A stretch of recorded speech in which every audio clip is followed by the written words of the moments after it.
In the corridors of Lincoln Valley High, some secrets are worth keeping until the moment they're not.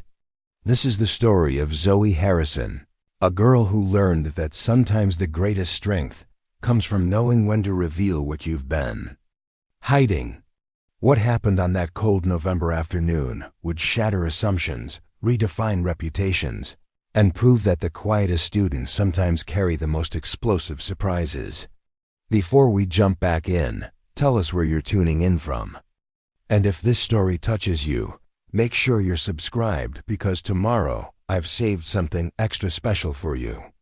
The November rain drummed against the tall windows of Lincoln Valley High School in Cedar Falls, Wisconsin, creating rivulets that distorted the gray landscape beyond. Zoe Harrison pressed her back against her locker, clutching a worn leather jacket that had belonged to her father. The hallway buzzed with the familiar chaos of students rushing between classes, their voices echoing off the polished linoleum floors. Zoe had perfected the art of disappearing in plain sight. At 16, she stood barely 5 feet 4 inches tall, with shoulder-length auburn hair that she kept tucked behind oversized glasses. Her wardrobe consisted entirely of baggy sweaters, loose jeans, and that treasured leather jacket a barrier between herself and the world that felt increasingly hostile with each passing day. The jacket told a story she wasn't ready to share. Lieutenant Colonel Marcus Harrison had worn it during his deployment in Afghanistan, bringing it home with scars and memories that eventually consumed him. When he died in a motorcycle accident 2 years ago, Zoe inherited more than just worn leather and faded patches. She inherited his discipline, his training methods, and a burning need to honor his memory in ways no one at Lincoln Valley could possibly understand. Her mother, Rebecca, worked double shifts as a nurse at Cedar Falls General Hospital, leaving before dawn and returning well after Zoe had finished her homework. They shared the same small apartment they'd moved to after her father's death, but they rarely shared conversations that went deeper than grocery lists and report cards. Rebecca saw Zoe's academic success and assumed everything was fine. She had no idea that her daughter spent every afternoon at Hammer's Gym downtown, training with the intensity of someone preparing for war. Master Chen at Hammer's Gym had been her father's instructor years before deployment. When Zoe showed up at his door 18 months ago, carrying her father's military records and a fierce determination that reminded him of Marcus, he agreed to train her without asking questions. What he discovered was a natural talent that defied her quiet demeanor, lightning-fast reflexes, devastating precision, and an ability to read opponents that bordered on supernatural. Zoe had been competing in underground kickboxing circuits for 8 months, traveling to cities across the Midwest under the alias Z Morgan. Her record was flawless: 23 fights, 23 victories, 14 by knockout. She'd earned enough prize money to help with rent and groceries, but more importantly, she'd found a way to channel the rage and grief that threatened to consume her daily. None of her classmates knew any of this. To them, she was simply the weird girl who wore her dead father's jacket and spoke only when teachers called on her directly. She'd built her reputation on silence and academic excellence, maintaining a 4.0 GPA while avoiding the social complexities that seemed to govern everyone else's existence. The warning bell interrupted her thoughts, signaling 5 minutes until the first period. Zoe gathered her textbooks and started walking toward a P chemistry, her worn sneakers silent against the floor. She'd learned to move without drawing attention, to navigate crowds like water flowing around obstacles. It was a survival skill she'd developed over 2 years of careful observation and strategic invisibility. Mrs. Patterson's chemistry classroom occupied the north wing of the building, where morning light filtered through floor-to-ceiling windows and illuminated periodic tables and molecular models. Zoe claimed her usual seat in the back corner, positioning herself where she could observe without being observed. Her notebook was already open, mechanical pencil poised to capture every detail of the day's lesson on thermodynamics. Chemistry made sense too. Zoe in ways that social interactions never could. Reactions followed predictable patterns, equations, balanced with mathematical precision, and outcomes could be calculated with certainty. She found genuine comfort in the logical progression of scientific principles, the way elements combined and transformed according to immutable laws. The classroom filled gradually as students filtered in from the hallway. Zoe recognized most of them by name and reputation, though she'd never spoken to any of them outside of required group projects. There was Kevin Walsh, whose family owned 3 restaurants in Cedar Falls; Sarah Mitchell, whose photographs had been featured in the school newspaper since freshman year; Tommy Rodriguez, who played varsity soccer and planned to study engineering at Northwestern. They were good kids, mostly. Not particularly cruel or malicious, but wrapped up in their own concerns and social circles in ways that made meaningful connection feel impossible. Zoe had learned to appreciate their indifference. Being ignored was infinitely preferable to being targeted. The late bell rang just as Mrs. Patterson closed the classroom door and moved to the whiteboard. She was in her 40s, with graying hair pulled back in a practical bun and reading glasses that made her look perpetually thoughtful. Zoe respected Mrs. Patterson's straightforward teaching style and her genuine enthusiasm for chemistry. Unlike some teachers, she didn't try to force participation or manufacture artificial enthusiasm from students who preferred to learn quietly. Good morning, class. Today we're exploring enthalpy and entropy, 2 concepts that govern how energy flows in chemical reactions. Mrs. Patterson's voice carried clearly through the room as she began writing equations on the board. Can anyone tell me why understanding energy transfer is crucial for predicting reaction outcomes? Several hands shot up immediately. Zoe knew the answer: energy transfer determined reaction spontaneity and equilibrium positions, but she rarely volunteered information unless directly asked. Drawing attention, even positive academic attention, felt risky in ways she couldn't fully articulate. Kevin Walsh was called on first.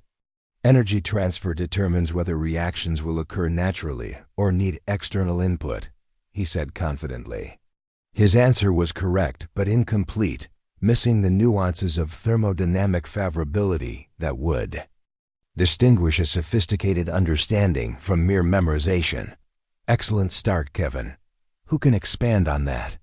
Mrs. Patterson's eyes swept the room, pausing briefly on Zoe before moving to other raised hands. The discussion continued for 15 minutes, with students offering various perspectives on energy dynamics and reaction mechanisms. Zoe followed along silently, taking detailed notes and mentally filling in the gaps left by incomplete explanations. She'd already read ahead in the textbook and completed next week's problem sets, driven by the same perfectionism that governed her training routine. When Mrs. Patterson distributed the day's lab assignment, Zoe felt a familiar flutter of anxiety. Partner work meant forced interaction, negotiation, and the constant risk of revealing more about herself than she intended. She typically paired with whoever was assigned by default, contributing quietly while allowing her partner to take credit for most insights. Today you'll be measuring heat transfer in various chemical reactions, Mrs. Patterson explained. Work in pairs to collect data, then calculate enthalpy changes for each reaction. Your lab reports are due Friday. Zoe waited patiently as other students found partners, hoping to be paired with someone who would be content with minimal conversation. She was gathering her materials when Sarah Mitchell approached her table with obvious hesitation. Want to be partners? Sarah asked her, voice carrying the careful politeness people used when they weren't sure how to navigate social uncertainty. I know you're really good at chemistry, and I could use help with the calculations. Zoe looked up, surprised by the direct request. Sarah was known for her artistic talents and social ease, but chemistry wasn't her strongest subject. She seemed genuine in her request for assistance, without the underlying mockery or calculation that characterized some student interactions. Sure, Zoe replied quietly, already calculating how to structure their work to minimize extended conversation while ensuring accurate results. They moved to one of the lab stations equipped with calorimeters, thermometers, and various chemical solutions. Sarah proved to be a competent lab partner, following directions carefully and recording data with artistic precision. Their conversation remained focused on procedure and measurements, exactly the kind of interaction Zoe could handle comfortably. "You're really good at this," Sarah observed as Zoe calculated enthalpy changes with rapid mental math. "Do you want to study chemistry in college?" The question was innocent enough, but it touched on plans and dreams that Zoe had carefully avoided discussing with anyone. College felt impossibly distant and uncertain, dependent on scholarships she wasn't sure she could secure, and decisions about her future that seemed overwhelming in their complexity. "Maybe," Zoe said simply, focusing on their data tables rather. Then meeting Sarah's eyes, "What about you?" "Photography and journalism, probably. I want to tell stories that matter, you know. Document things that people should know about, but might not see otherwise." Sarah's enthusiasm was genuine and infectious, though Zoe felt a pang of something that might have been envy for such a clear sense of purpose. They completed their lab work efficiently, producing results that Zoe knew would earn them an Sarah seemed pleased with their collaboration, thanking Zoe genuinely before they returned to their regular seats.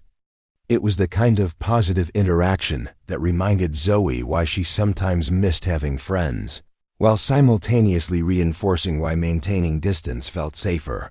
The remainder of chemistry class passed without incident.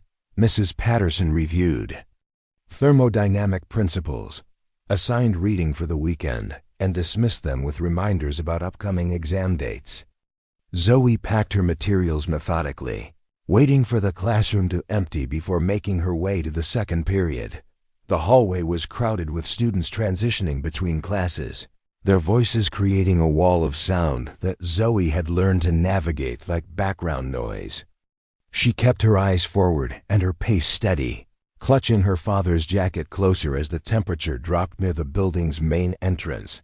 Her second period was Advanced Placement English Literature with Mr. Davidson, a class that required more verbal participation than she preferred, but offered intellectual challenges that made the discomfort worthwhile. They were currently reading The Crucible by Arthur Miller, exploring themes of mass hysteria and individual courage that felt uncomfortably relevant to high school. Social dynamics. Zoe claimed her usual seat near the window, where natural light made note-taking easier, and she could occasionally glance outside when classroom discussions became too intense. The November landscape was bleak but peaceful, bare trees stark against gray sky in ways that matched her internal emotional state. Preparing and narrating this story took us a lot of time, so if you are enjoying it, subscribe to our channel. It means a lot to us. Now back to the story. Mr. Davidson was in his 30s, relatively new to Lincoln Valley, but already respected for his passionate teaching style and genuine interest in student perspectives. He had a way of facilitating discussions that made even reluctant participants feel heard, though Zoe still preferred to contribute through written assignments rather than verbal debate. Today we're examining Act 3, where John Proctor faces his ultimate moral test. Mr. Davidson began, perching on the edge of his desk in his characteristic informal style. Miller presents us with a character who must choose between personal survival and moral integrity. What factors influence Proctor's decision-making process? Hands rose around the room as students offered various interpretations. Zoe listened carefully, mentally organizing her own analysis while appreciating the diverse perspectives her classmates brought to the discussion. Literature was one area where multiple interpretations could coexist, where being right mattered less than thinking deeply. Proctor's internal conflict reflects broader themes about institutional power, offered Madison Torres, a senior who planned to study political science. He's fighting against a system that demands conformity and punishes independent thought. Interesting point, Madison. Can anyone connect that to contemporary examples? Mr. Davidson's question opened the discussion to modern parallels. Inviting students to bridge historical and current events, Zoe found herself thinking about her own experiences with institutional power, the ways that schools and social groups enforced conformity through subtle and overt pressures.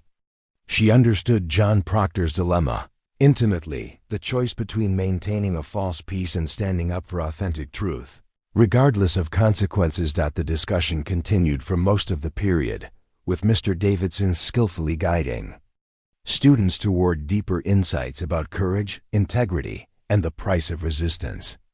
Zoe contributed once when directly asked about symbolic elements in Miller's writing, offering a brief but insightful analysis that earned approving nods from her teacher and classmates. When the bell rang, signaling the end of second period, Zoe felt the familiar mixture of relief and anticipation that came with transitioning between classes. English literature challenged her intellectually in ways she appreciated, but it also required emotional engagement that left her feeling exposed and drained. Her third period was advanced placement history with Mrs. Coleman, followed by lunch, the part of each day that required the most careful navigation.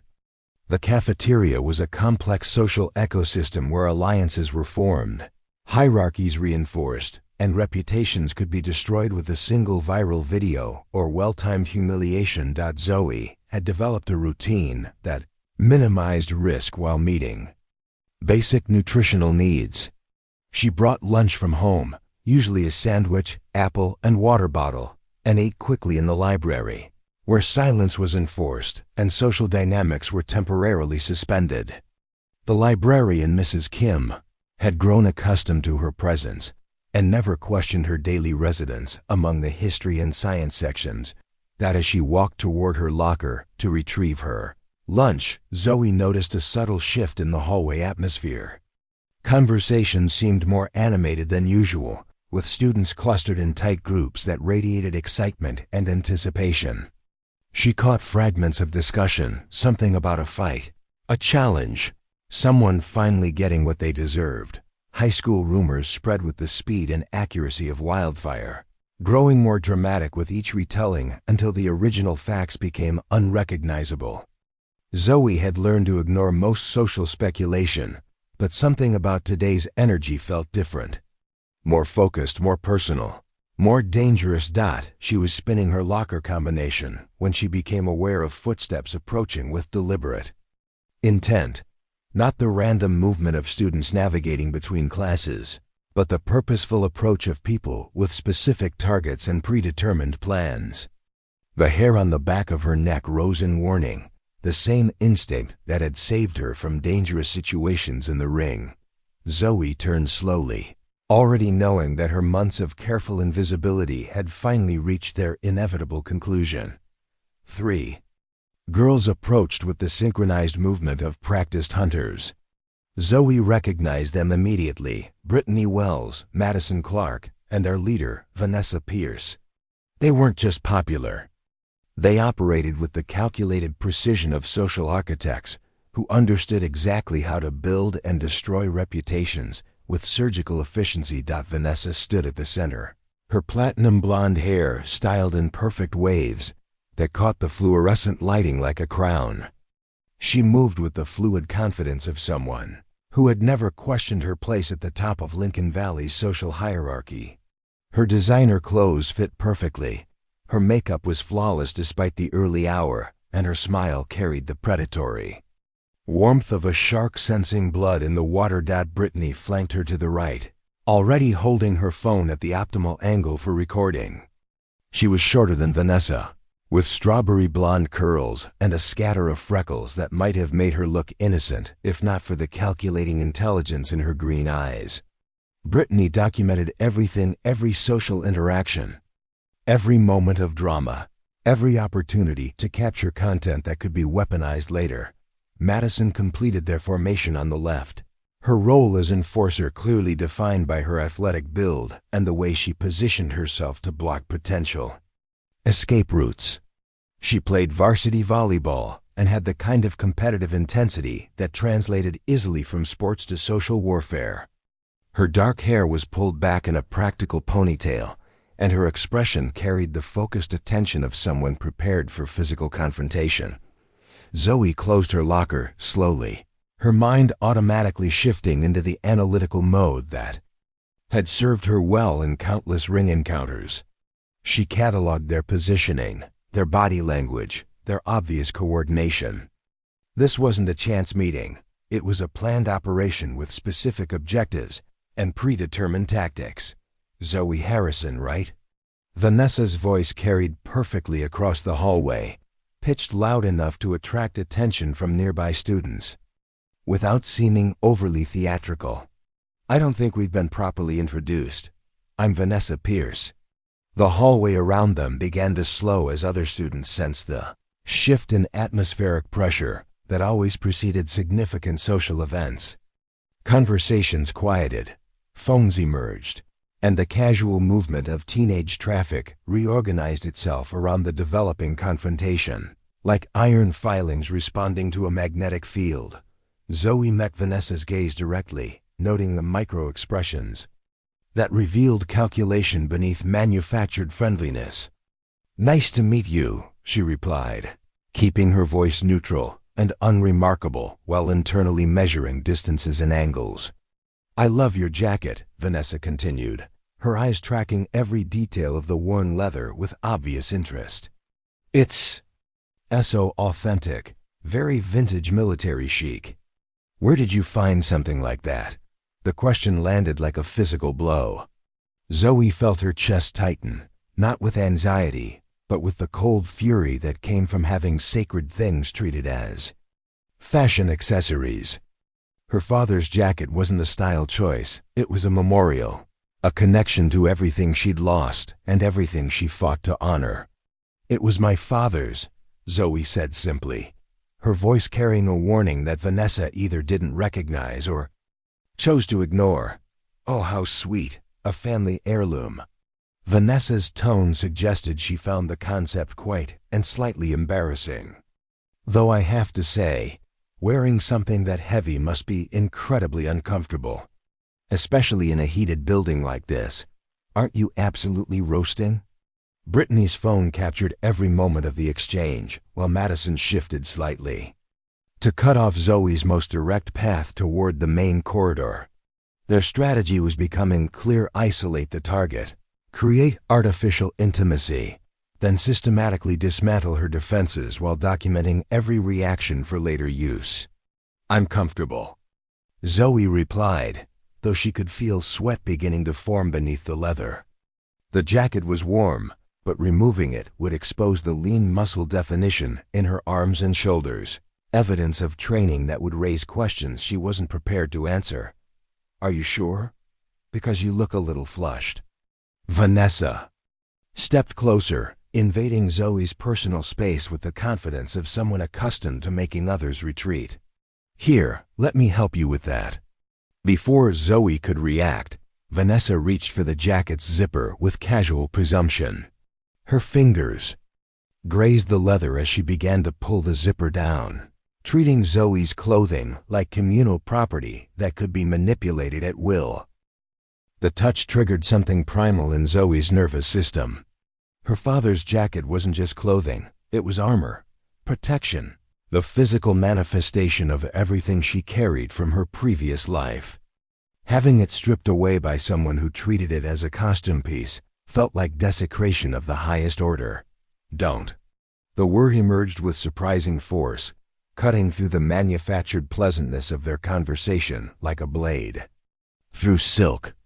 Zoe's hand moved to intercept Vanessa's, stopping the downward motion of the zipper with firm pressure. The hallway seemed to pause as students registered the sudden shift in dynamics. Vanessa's eyes widened with what might have been genuine surprise. Apparently, she wasn't accustomed to resistance from her chosen targets. "Excuse me?" Vanessa's voice carried a note of wounded innocence. as if Zoe's refusal to be undressed constituted a personal attack. "I was just trying to help. You looked so uncomfortable." I said, "Don't touch it." Zoe's voice remained steady, but something in her posture had changed. Her shoulders squared slightly, her stance widened by inches, and her center of gravity lowered.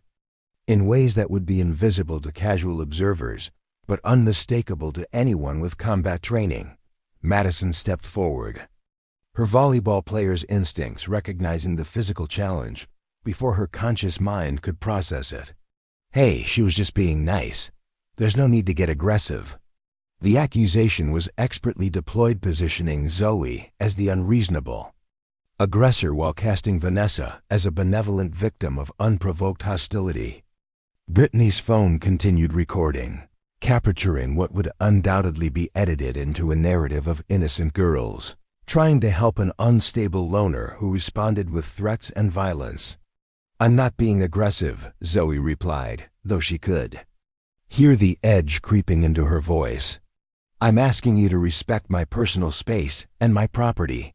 Vanessa laughed, a sound like crystal breaking against stone. "Personal space? We're in a public hallway, Zoe, and I was offering assistance, not attacking you. Though I'm starting to understand why you eat lunch alone if this is how you respond to friendly gestures." The comment was designed to humiliate, pointing out Zoe's isolation while reframing her reasonable boundaries as evidence of social dysfunction. Around them, the gathering crowd of students began to murmur and shift, their phones capturing different angles of what was rapidly becoming Lincoln Valley's most interesting drama in months.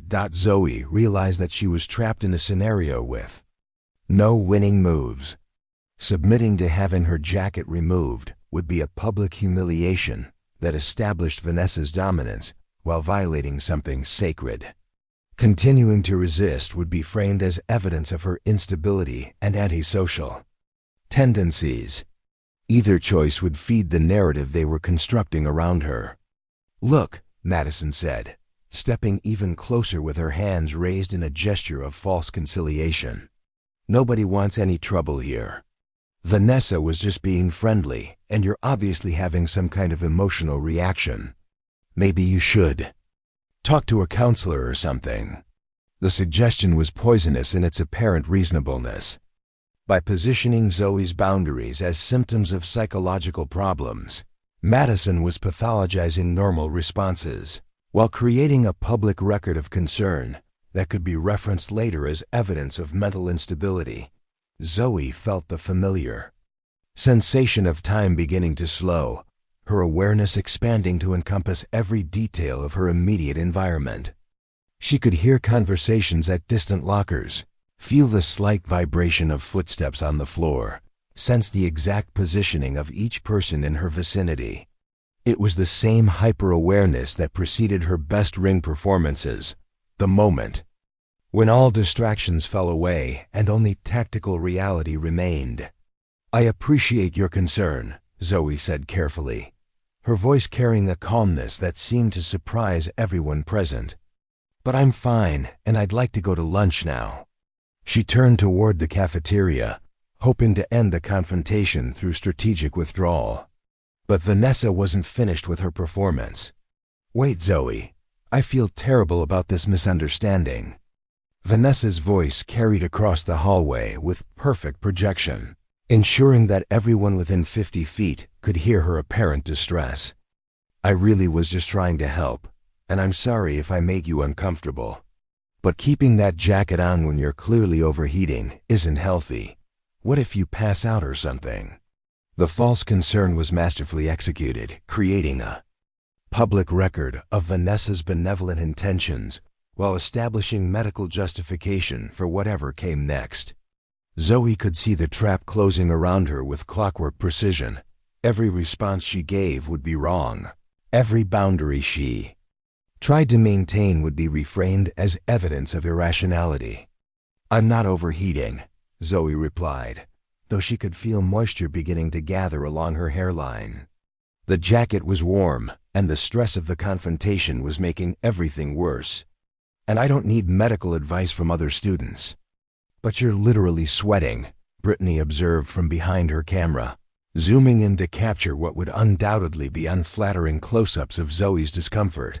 "That can't be normal. Maybe there's something wrong with your temperature. Regulation or something." The amateur diagnosis was delivered with the authority of someone who had spent 5 minutes researching medical conditions online. But in the context of high school social dynamics, Brittany's speculation would carry the weight of expert testimony, especially when supported by video evidence of Zoe's visible perspiration. Madison nodded seriously, her expression suggesting deep concern for Zoe's welfare. "I read about people who have anxiety disorders that make them unable to regulate their clothing appropriately. They wear heavy coats in summer, stuff like that. It's actually a recognized symptom." Zoe felt her anger crystallizing into something harder and more focused. They weren't just attacking her jacket, they were systematically constructing a public narrative about her mental health, her family history, and her basic competence to manage her own life. Every word was being recorded for later broadcast. To the entire school. "There's nothing wrong with me," Zoe said, her voice carrying a note of steel that made Madison take an involuntary step backward. "And this conversation is over." She moved toward the corridor leading to the library, but Vanessa's voice stopped her cold. "Actually, I don't think it is over." Vanessa's mask of false concern had slipped slightly, revealing something colder and more predatory underneath. "Because if you're having some kind of psychological episode, then maybe we have a responsibility to get you help, even if you don't want it." The threat was barely concealed now. Vanessa was positioning herself as a concerned citizen protecting the school community from someone who was clearly unstable and potentially dangerous. The fact that Zoe had done nothing except defend her personal boundaries would be irrelevant. Once the edited footage began circulating, Zoe turned back to face them, and for the first time since the confrontation began, she allowed her genuine self to show through the careful camouflage she'd maintained for months. Her posture shifted into perfect balance, her hands relaxed at her sides in ready position, and her eyes took on the focused intensity that preceded her most devastating ring performances. "Let me be very clear," Zoe said, her voice carrying the quiet authority of someone who had never lost a fight that mattered. "I am not having a psychological episode. I am not unstable. I am not in need of intervention. What I am is tired of being harassed by people who think other students exist for their entertainment." The hallway had gone completely silent now, as even distant conversation stopped in response to the electricity crackling in the air. Vanessa's confidence wavered for the first time, though she tried to cover it with a nervous laugh. "Harassed? Zoe, we were just talking. I think you're really overreacting to. You tried to undress me without permission while recording it for social media." Zoe interrupted, her voice cutting through Vanessa's deflection with surgical precision. "In any other context, that would be called assault. The fact that we're in a school hallway doesn't make it appropriate behavior." Brittany's phone trembled slightly as she struggled to maintain her recording angle. Madison looked uncertain for the first time, glancing between Vanessa and Zoe as if reassessing the dynamics of a situation that had shifted beyond her understanding. Vanessa's face flushed with what might have been embarrassment or rage. "Nobody assaulted anybody. You're being completely ridiculous. All I did was offer to help you with a jacket that was obviously making you uncomfortable." "By grabbing my zipper without asking," Zoe replied evenly. "By treating my personal boundaries as obstacles to overcome rather than preferences to respect. By filming the entire interaction for content creation without my consent." Each point landed with devastating accuracy, stripping away the careful justifications Vanessa had constructed around her behavior. The gathered students began to shift uncomfortably as they realized they were witnessing something that went far beyond typical high school drama. Vanessa's mask slipped completely then, revealing the calculating predator that had always existed beneath the surface. "You know what, Zoe? "You're right. This conversation is over. But don't think this is over. Girls like you don't get to disrespect girls like me without consequences." The threat was explicit now, stripped of pretense, and delivered with the cold fury of someone whose authority had been successfully challenged in public. Vanessa turned and walked away, followed by Madison and Brittany, leaving Zoe standing alone in a hallway full of students who had just witnessed the opening moves of what promised to be total war. Zoe watched them go, her training allowing her to maintain perfect composure despite the adrenaline flooding her system. She had successfully defended herself in the first encounter, but she understood with absolute clarity that Vanessa Pierce would not simply accept defeat and move on. The real battle was just beginning, and Zoe Harrison was finally ready to stop. Hiding from who she really was, the library had always been Zoe's sanctuary, but today even the familiar comfort of silent study spaces couldn't calm the electric tension humming through her nervous system.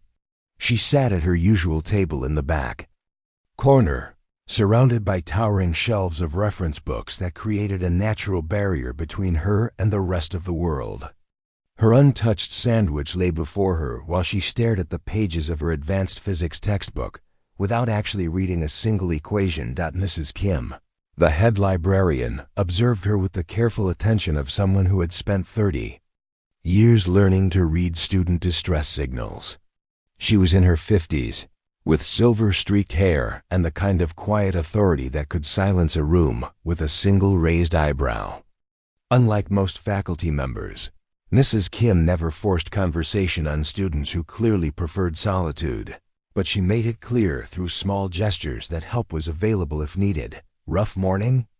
Mrs. Kim asked quietly as she shelved returns nearby, her voice pitched low enough to maintain the sacred silence of the library environment. Zoe looked up from her textbook, surprised by the direct question. Mrs. Kim rarely initiated conversations, preferring to let students approach her when they were ready to talk. The fact that she was breaking her own protocol suggested that word of the hallway confrontation had already begun to spread through the school's invisible network of staff communication. "Something like that," Zoe replied carefully, uncertain how much the librarian might have heard and unwilling to provide additional details that could be misinterpreted or passed along to administrators. Mrs. Kim nodded with the understanding of someone who had witnessed countless teenage dramas play out in academic settings. "The library is always a safe space," she said simply, "for studying, thinking, or just existing without explanation." The statement carried weight beyond its simple words. Mrs. Kim was offering sanctuary, making it clear that Zoe could remain in the library without justification or time limits. It was a small kindness, but it meant more to Zoe than she could easily express. "Thank you," Zoe said, her voice carrying genuine gratitude for the first time in hours. Mrs. Kim returned to her shelving duties, but Zoe could sense her continued protective presence. The librarian had created an invisible perimeter of safety that would discourage most students from attempting to continue whatever drama had begun in the hallway. Zoe tried to return her attention to physics equations, but concentration remained elusive. Her mind kept replaying the confrontation with Vanessa's group, analyzing their tactics and predicting their next moves with the strategic mindset she'd developed through months of competitive fighting. They wouldn't simply abandon their campaign because of one unsuccessful encounter. If anything, her resistance would escalate their determination to establish dominance through more sophisticated methods. The library's main entrance was positioned so that Zoe could observe approaching students without being easily seen herself. Throughout the lunch period, she watched various groups enter and exit, but none of them seemed focused on locating her specifically. Most students respected the library's unspoken rules about maintaining quiet, productive atmospheres, though. She noticed several checking their phones more frequently than usual. Social media moved at light speed in high school environments. Whatever footage Brittany had captured during the hallway confrontation was probably already edited and distributed. across multiple platforms, accompanied by carefully crafted narratives designed to position Vanessa as a victim of unprovoked aggression.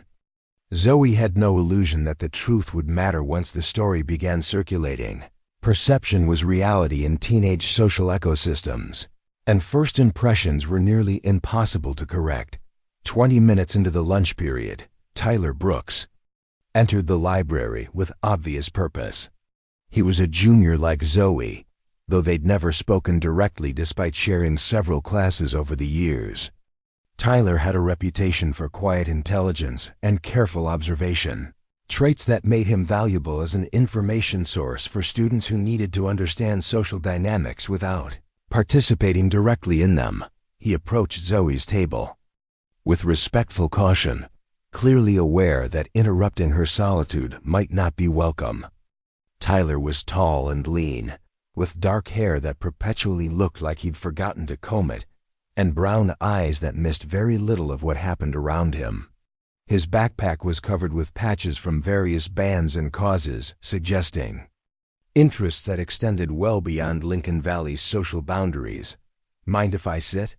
Tyler asked quietly, gesturing to the empty chair across from her table. "I have some information you might want to hear."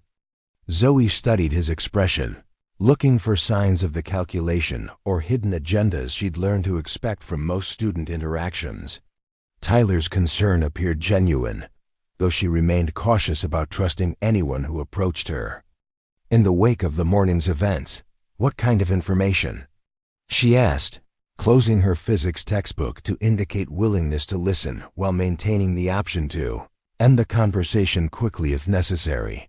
Tyler pulled out his phone and angled the screen so she could see it without their conversation being easily observed by other library occupants. The display showed Instagram stories, TikTok videos, and Snapchat posts, a digital tsunami of content featuring carefully edited footage from the hallway confrontation. "Brittany works fast," Tyler said grimly. "This has been circulating for about 15 minutes now." Zoe watched with growing amazement as her morning interaction was transformed into something completely unrecognizable. The edited footage began with Vanessa's apparently innocent offer to help, showed Zoe's aggressive response to simple friendliness, and concluded with what appeared to be an unprovoked verbal attack on 3 girls who were only trying to provide assistance. The captions accompanying each post told a consistent story. "New girl has meltdown over fashion advice. When keeping it real goes wrong. This is why we don't approach weird loners." The comment sections were already filled with speculation about Zoe's mental health, family background, and potential for violence. They cut out the part where Vanessa tried to physically remove your jacket, Tyler observed, scrolling through multiple versions of the same basic narrative, and somehow removed all the audio where you were explaining personal boundaries. What's left makes it look like you attacked them for no reason. Zoe felt a cold fury building in her chest as she watched herself being systematically destroyed by people who treated reputation assassination as entertainment. Every clip was designed to portray her as unstable, antisocial, and potentially dangerous, the kind of student that others should avoid for their own safety. "Why are you showing me this?" Zoe asked, though her voice carried appreciation rather than suspicion. Tyler had no obligation to warn her about the digital campaign being waged against her reputation. "Because I was there," Tyler replied simply. "I saw what actually happened, and this isn't it. I don't know you very well, but I know Vanessa Pierce's methods, and what she did to you was calculated harassment designed to provoke exactly the reaction she got." His analysis was accurate and demonstrated the kind of social awareness that Zoe had rarely encountered among her peers. Tyler understood manipulation tactics and wasn't fooled by Vanessa's carefully constructed victim narrative. "She's done this before?" Zoe asked, though the question was really a statement. She'd suspected that Vanessa's approach was too polished to be spontaneous, but Tyler's confirmation solidified her understanding of what she was facing. Emma Rodriguez last year. Jacob Chun the year before that. Always the same pattern identify. Isolated students create public confrontations designed to make them look unstable, then document everything for social media consumption. Tyler's voice carried the flat tone of someone reciting unpleasant facts. Both of them transferred to other schools eventually. The information hit Zoe like a physical blow. Vanessa wasn't just a teenage bully acting on impulse, she was a systematic predator who had refined her techniques through previous campaigns. Emma and Jacob had been test cases, opportunities to perfect methods that were now being deployed against her with professional efficiency. What happened to them? Zoe asked, though she suspected she already knew the answer. Emma had a complete breakdown during a school assembly when Vanessa's group started, chanting something about her family's immigration status. Jacob got suspended after he finally snapped and pushed Madison during what was supposedly another innocent interaction. Both incidents were recorded and went viral locally. Tyler showed her archived footage from previous campaigns, demonstrating the consistency of Vanessa's approach and the devastating effectiveness of her results. Each victim had followed the same trajectory: isolation, provocation, public humiliation, and eventual removal from the school environment. "They're counting on you to follow the same script," Tyler continued. "Either break down completely or escalate to physical confrontation. Either outcome gives them the footage they need to justify whatever comes next." Zoe studied the documented evidence of Vanessa's previous victories, her analytical mind cataloging patterns and strategies with the same attention she'd once applied to studying opponents' fighting styles. The campaigns were sophisticated psychological warfare, designed to systematically destroy targets while maintaining plausible deniability about the attacker's intentions. "Why hasn't anyone stopped her?" Zoe asked, though she suspected the answer. Involved institutional failures and adult unwillingness to address problems they didn't fully understand. "Because she's smart about it," Tyler explained. "Never does anything that looks obviously cruel when adults are watching. Always has plausible explanations for her behavior. And her father is on the school board, which means disciplinary actions require extensive documentation and tend to get buried in bureaucratic procedures." The information explained why Vanessa operated with such confidence. She wasn't just protected by social status, she had institutional shields that made her effectively untouchable through normal channels. Fighting back through official means would be futile, which was probably why Emma and Jacob had resorted to public breakdowns and physical confrontations. "So what's your advice?" Zoe asked, genuinely curious about Tyler's perspective on navigating an impossible situation. Tyler was quiet for a long moment, clearly weighing his words carefully. "Most people would tell you to ignore her, avoid confrontation, and wait for her to get bored and move on to easier targets. But that's what Emma and Jacob tried, and it didn't work. Vanessa doesn't get bored, she gets more creative." "And your alternative suggestion?" "Don't give her what she wants," Tyler said simply. "She's counting on you to either submit completely or explode dramatically. Do something unexpected instead." Before Zoe could ask for clarification, the library's peaceful atmosphere was interrupted by the arrival of Vanessa's group. They entered with exaggerated casualness, clearly hoping to appear as though they were simply using library resources for legitimate academic purposes. But their positioning and body language revealed their true intent. They were conducting reconnaissance, gathering information about Zoe's post-confrontation state, while potentially setting up additional opportunities for documentation. Mrs. Kim appeared immediately, materializing beside their table with the silent efficiency of someone who had perfected the art of discouraging unwanted behavior without creating dramatic confrontations. "This section is reserved for individual study," Mrs. Kim informed Vanessa's group with polite firmness. "Group work areas are available near the main circulation desk." The dismissal was expertly delivered, impossible to argue with, while making it clear that their presence near Zoe's table was neither welcome nor accidental. Vanessa's expression flickered with annoyance, but she couldn't challenge Mrs. Kim's authority without revealing her true intentions. "Of course," Vanessa replied with manufactured sweetness.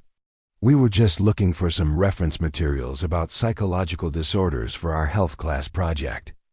The comment was clearly intended for Zoe's benefit, another attempt to pathologize her behavior while maintaining the pretense of innocent academic research. But Mrs. Kim was unimpressed by the obvious manipulation. "Psychology references are located in the 150 section," Mrs. Kim replied evenly. "Third floor, east wing. The elevator is available if you need assistance reaching that area." The directions effectively banished Vanessa's group to a completely different part of the building, eliminating their ability to continue harassing Zoe while providing them with no legitimate grounds for complaint. Mrs. Kim had outmaneuvered them with professional grace, and they had no choice but to comply or admit their true motives. As Vanessa's group reluctantly exited the library, Tyler leaned forward slightly. "She's going to escalate after this. Being blocked by a teacher in front of witnesses will be seen as another humiliation that needs to be answered." Zoe nodded, understanding that each successful defense only raised the stakes for whatever came next. Vanessa couldn't afford to let her campaign fail publicly.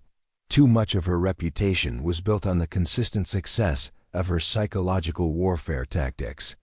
"The question is how far she's willing to go," Zoe said quietly, her mind already beginning to calculate possibilities and prepare countermeasures based on what happened to Emma and Jacob. Tyler's expression was grim. "There's no limit. She'll keep escalating until she gets the results she wants or until someone stops her permanently." The lunch bell rang, signaling the end of the period and the beginning of afternoon classes. Zoe gathered her materials slowly, her mind racing with strategic considerations and tactical possibilities.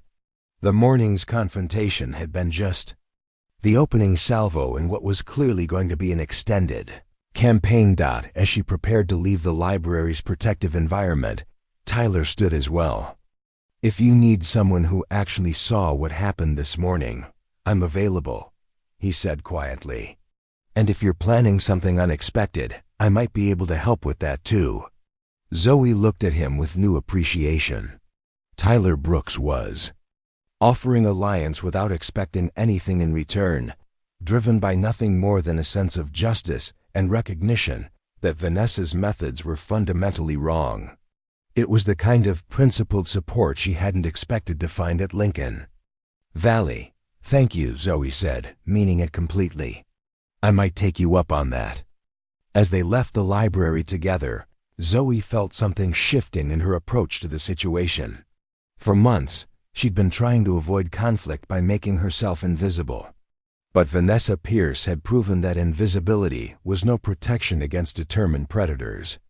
If she was going to be targeted regardless of her behavior, then perhaps it was time to remind everyone exactly who they were dealing with. The afternoon classes would be a test of Vanessa's next-level tactics, and Zoe Harrison was finally ready to start fighting back.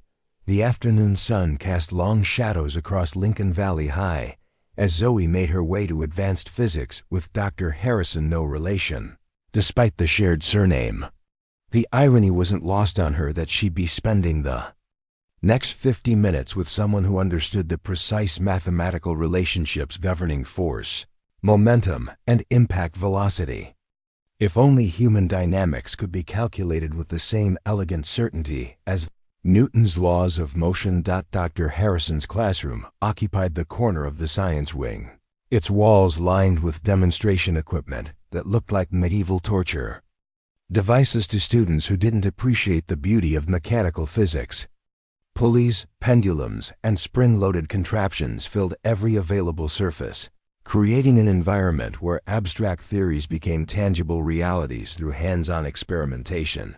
Zoe had always excelled in Dr. Harrison's class, not just because she understood the mathematical principles, but because physics made intuitive sense to someone who had spent years learning to manipulate force and energy in combat situations.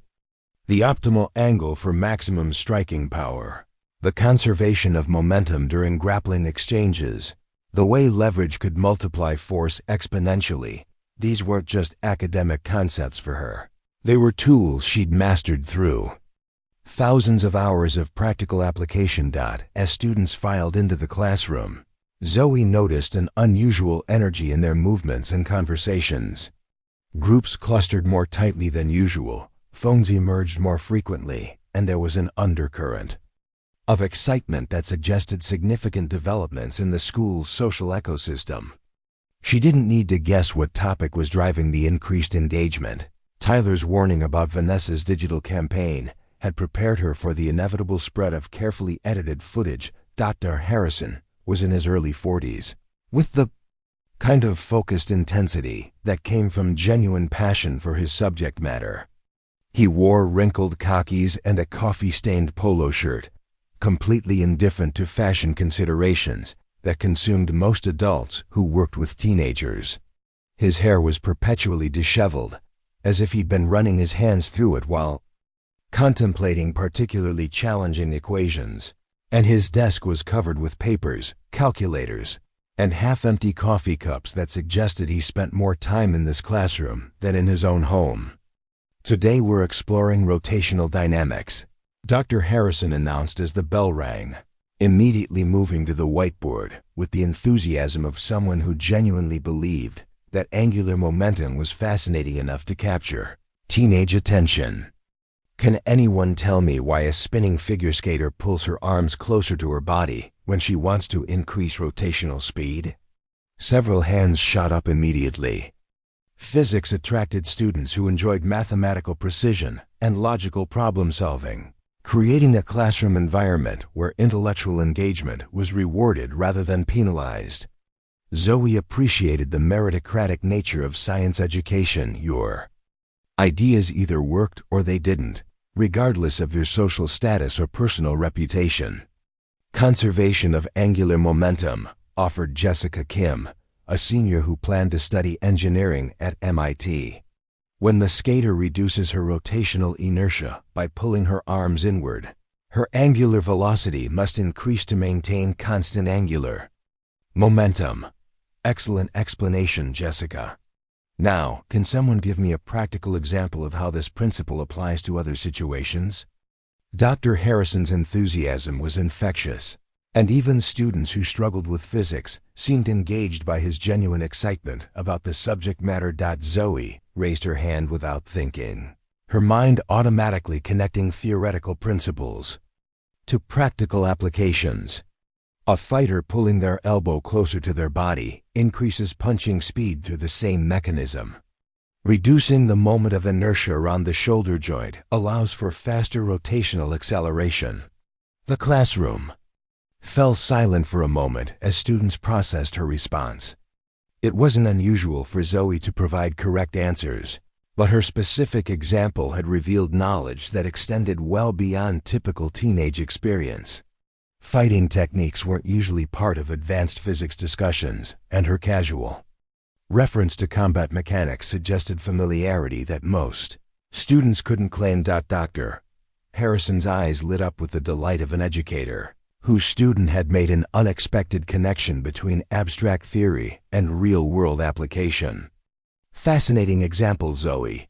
Have you studied martial arts?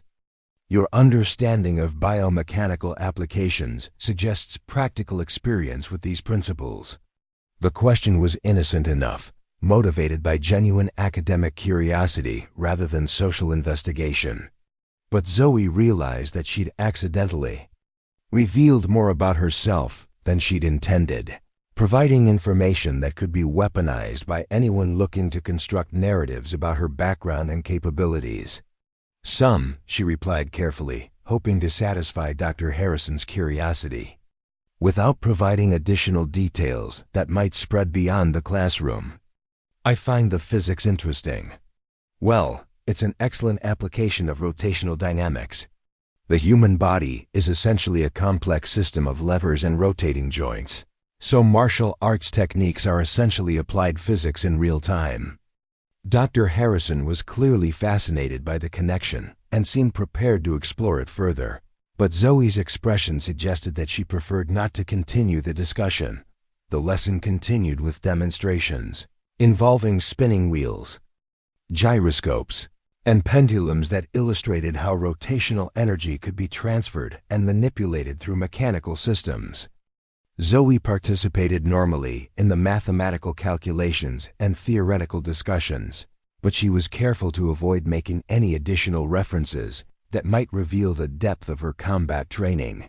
Halfway through the period, she became aware of movement near the classroom's observation window. Vanessa's group had positioned themselves in the hallway where they could see into the classroom without being obvious about their surveillance activities. They appeared to be engaged in casual conversation, but their body language and positioning revealed their true focus on monitoring Zoe's behavior and interactions. Brittany held her phone at an angle that would allow her to record through the window if anything interesting occurred, while Madison kept watch for approaching teachers who might question their presence in a hallway during class time. Vanessa stood slightly apart from her followers, her attention fixed on Zoe with the intensity of a predator, studying prey for signs of weakness or vulnerability. Dr. Harrison noticed the distraction as well, his teacher's instincts alerting him to unusual activity outside his classroom. "Excuse me for a moment," he said, moving toward the door with the purposeful stride of someone prepared to address whatever situation was developing in his hallway. He opened the door and stepped partially outside, his voice carrying clearly despite his attempt to keep the conversation private. "Can I help you with something, ladies? The bell for class changes isn't for another 20 minutes. Vanessa's response was perfectly crafted, delivered with the kind of respectful innocence that made adults feel guilty for questioning teenage motivations. "We're just waiting for our friend Sarah, who forgot something in her locker. We didn't want to be late for our next class, so we thought we'd wait here where it's quiet." The explanation was plausible enough to satisfy most teachers, but Dr. Harrison had spent enough years working with teenagers to recognize manufactured sincerity when he encountered it. "This hallway is for classroom access, not social gathering. I'm sure you can find a more appropriate place to wait for your friend." His dismissal was polite but firm, making it clear that their surveillance activities were neither welcome nor unnoticed.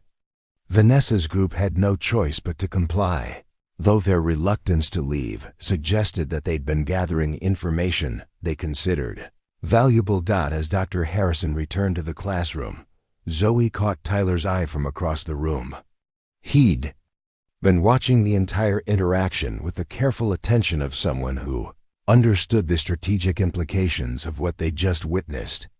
When he nodded slightly in her direction, she realized that he'd recognized the surveillance for what it was: reconnaissance, gathering in preparation for whatever escalated tactics Vanessa was planning. The remainder of physics class passed without incident, though Zoe remained acutely aware of the digital surveillance network that was probably tracking her movements and activities throughout the school.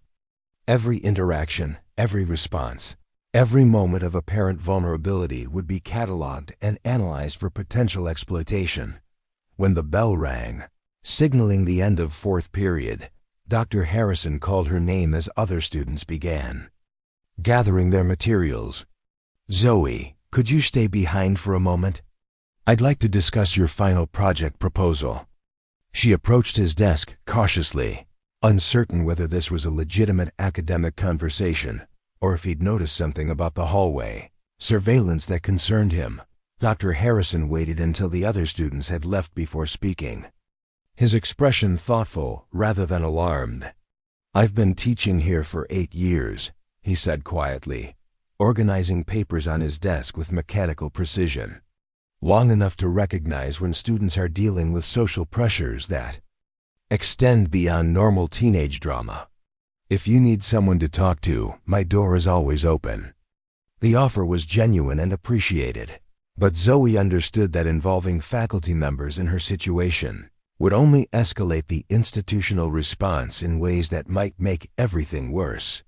Teachers were mandatory reporters with professional Obligations that could transform a manageable conflict into an administrative crisis involving counselors, parents, and disciplinary procedures. "Thank you," she replied carefully. "I'll keep that in mind." Dr. Harrison nodded, apparently understanding her reluctance to provide additional details. "Your physics work is excellent, by the way. Don't let other considerations interfere with your academic performance. You have real potential in this field." As Zoe left the classroom, she felt a renewed appreciation for the few adults who managed to offer support without forcing unwanted intervention. Dr. Harrison had recognized that she was facing challenges while respecting her autonomy to handle them independently. Her final class of the day was Advanced Placement Biology with Mrs. Chen, a demanding course that required laboratory precision and analytical thinking. The classroom was located in the basement level of the science wing, creating an isolated environment where natural light was replaced by fluorescent bulbs and the only windows looked out onto the school's foundation plantings. Chen was known for maintaining strict academic standards and showing little tolerance for social dramatics that interfered with learning objectives. She was in her 50s, with gray-streaked black hair pulled back in a severe bun and wire-rimmed glasses that made her look perpetually serious. Students either loved her rigorous approach or transferred to easier sections, creating a self-selecting group of academically motivated individuals who appreciated intellectual challenges. As Zoe entered the basement classroom, she immediately noticed that several students were clustering around phones and whispering with the kind of intensity that suggested significant developments in whatever digital narrative was circulating about her. The footage from the morning's confrontation had apparently evolved throughout the day, possibly supplemented by additional content or commentary that expanded the story beyond its original scope. She took her usual seat near the back of the room, positioning herself where she could observe other students without being easily watched herself. The laboratory tables were equipped with microscopes, scales, and other precision instruments that would be needed for the day's work on cellular biology and metabolic processes. Amanda Foster, her assigned lab partner for the semester, approached their shared workspace with obvious hesitation. Amanda was a quiet, academically focused student who had always been pleasant to work with, but today her demeanor suggested uncertainty about their continued partnership. "Hey," Amanda said quietly as she set down her materials. "Are you okay? I saw some stuff online that looked pretty intense." The question revealed how thoroughly Vanessa's digital campaign had penetrated the school's social ecosystem. Even students who typically avoided drama and focused exclusively on academics were being exposed to carefully edited footage designed to construct specific narratives about Zoe's behavior and mental state. "I'm fine," Zoe replied simply, hoping to discourage further discussion while they were surrounded by other students who might be recording their conversation. "Just some misunderstanding that got blown out of proportion." Amanda nodded but didn't seem entirely convinced. "If you need to talk or anything, I'm around. Sometimes social media makes things look worse than they actually are." The offer was genuine and appreciated, though Zoe understood that accepting support from classmates would inevitably draw them into whatever escalating conflict Vanessa was orchestrating. She'd already seen how Emma Rodriguez and Jacob Chun had been isolated from potential allies through systematic campaigns that made association with them seem risky. Mrs. Chun called the class to order with her characteristic efficiency, immediately launching into a review of cellular respiration and the chemical processes that converted glucose into usable energy. The complexity of the subject matter demanded full attention, creating a temporary reprieve from social considerations that allowed Zoe to focus on something she could understand and control. As they began their laboratory work examining cellular structures under high-powered microscopes, Zoe found herself genuinely engaged with the intricate beauty of biological systems. The precise organization of organelles, the elegant efficiency of metabolic pathways, the remarkable complexity that existed within every living cell. These were wonders that reminded her why she'd originally been drawn to scientific study. But even the fascination of advanced biology couldn't completely distract her from the awareness that this was probably her last normal class period. Vanessa's escalation pattern, combined with the digital campaign already in progress, suggested that tomorrow would bring significantly more aggressive tactics, designed to force the kind of public breakdown that had destroyed her previous targets. As the final bell rang and students began gathering their materials, Zoe realized that she had reached a decision point that would determine everything that came next. She could continue trying to minimize conflict through avoidance and appeasement, following the same path that had led Emma and Jacob to eventual defeat and transfer. Or she could embrace Tyler's advice and do something unexpected, something that would shatter Vanessa's assumptions about who she was dealing with. Walking toward her locker as the school day officially ended, Zoe Harrison made a choice that would change everything. Tomorrow, Lincoln Valley High would discover exactly what happened when someone pushed a kickboxing prodigy too far. The quiet girl in the worn leather jacket was done hiding, and the real show was about to begin. The next morning arrived gray and cold, with November frost coating the windows of Lincoln Valley High like crystallized tension. Zoe stood at her locker, methodically organizing her books while her mind ran through tactical calculations with the precision of a fighter preparing for the most important bout of her career. She'd made her decision during the sleepless hours of the previous night, and now everything depended on perfect execution. Her father's leather jacket felt different today, not like armor she needed for protection, but like a uniform she wore with pride. Beneath it, she'd chosen a fitted black t-shirt that wouldn't restrict movement, dark jeans that allowed full range of motion, and her most reliable sneakers with optimal grip for sudden direction changes. To anyone watching, she looked exactly the same as always. But Zoe knew that appearances could be devastatingly deceptive. The hallway buzz was more intense than usual, charged with the anticipation that preceded major social events. Students moved in clusters, their conversations punctuated by frequent phone checks and the kind of nervous energy that suggested everyone was waiting for something significant to happen. Vanessa's digital campaign had clearly been working overnight, building expectations for whatever confrontation she was planning. Tyler appeared at Zoe's side with the casual efficiency of someone who had timed his approach perfectly. "They've been here since 7, he said quietly, nodding toward the far end of the hallway where Vanessa's group had established their observation post. Setting up cameras, recruiting audience members, basically turning the entire North Corridor into a production studio. Zoe glanced in their direction, noting the strategic positioning that would allow multiple angles of coverage while creating the impression of a spontaneous gathering. Vanessa had learned from her previous campaigns this wouldn't be a simple hallway confrontation, but a carefully orchestrated performance designed to generate maximum viral impact. "How many people are they expecting?" Zoe asked, though she suspected the answer would exceed her worst-case estimates. "Maybe 50 students. So far, plus anyone who shows up when the action starts.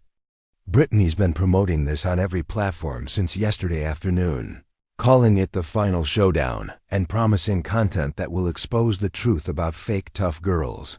Tyler's expression was grim as he scrolled through social media feeds on his phone.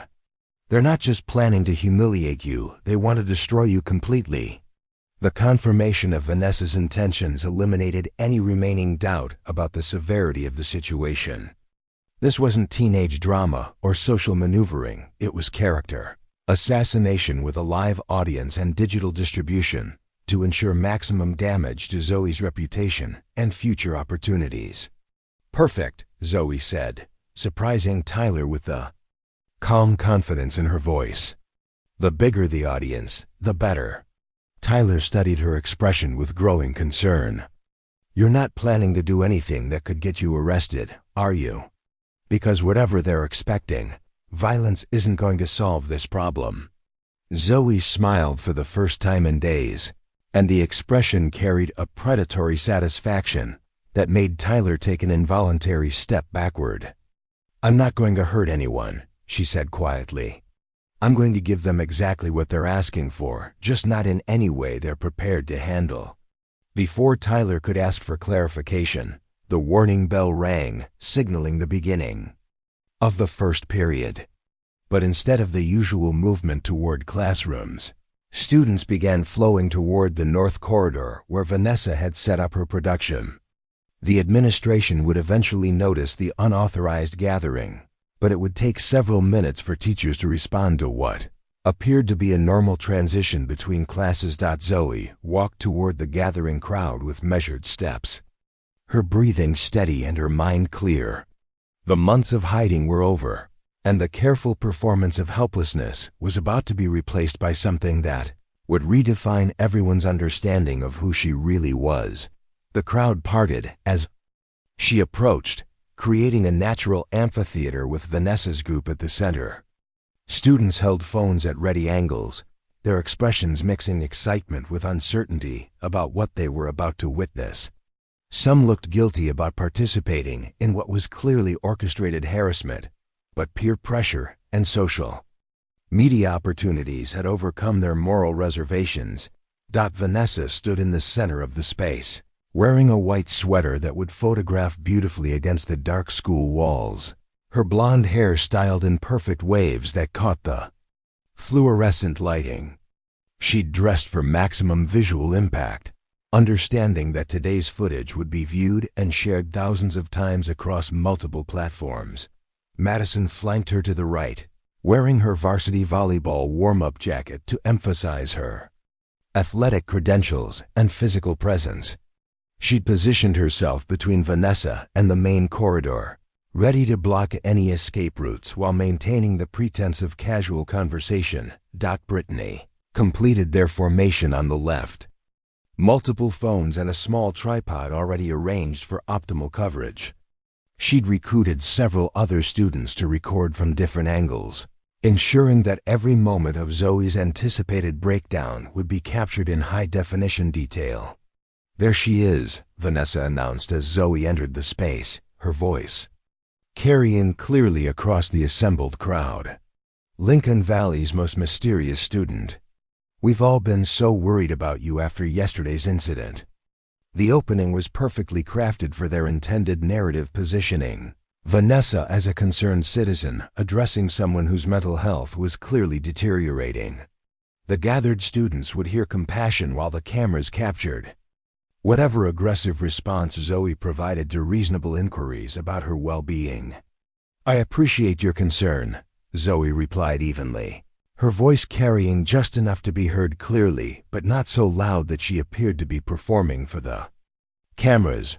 "Though I'm curious about why you feel my well-being requires such extensive documentation." She nodded toward the obvious recording setup, forcing Vanessa to either acknowledge the orchestrated nature of their confrontation or pretend that multiple cameras were coincidental.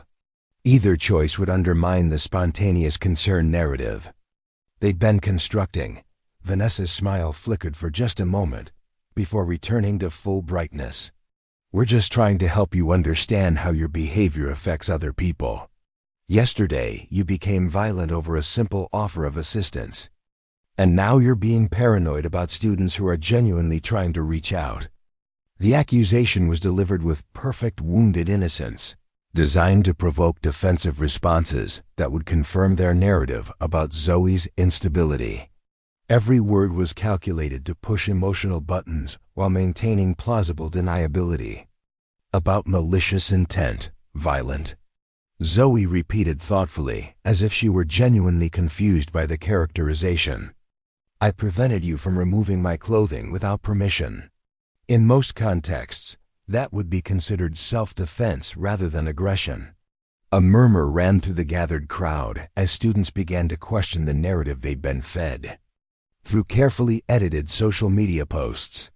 Zoe's calm clarification had reframed the previous day's encounter in terms that made Vanessa's actions sound Predatory rather than helpful, Madison stepped forward with the aggressive posture of someone prepared to escalate the situation physically.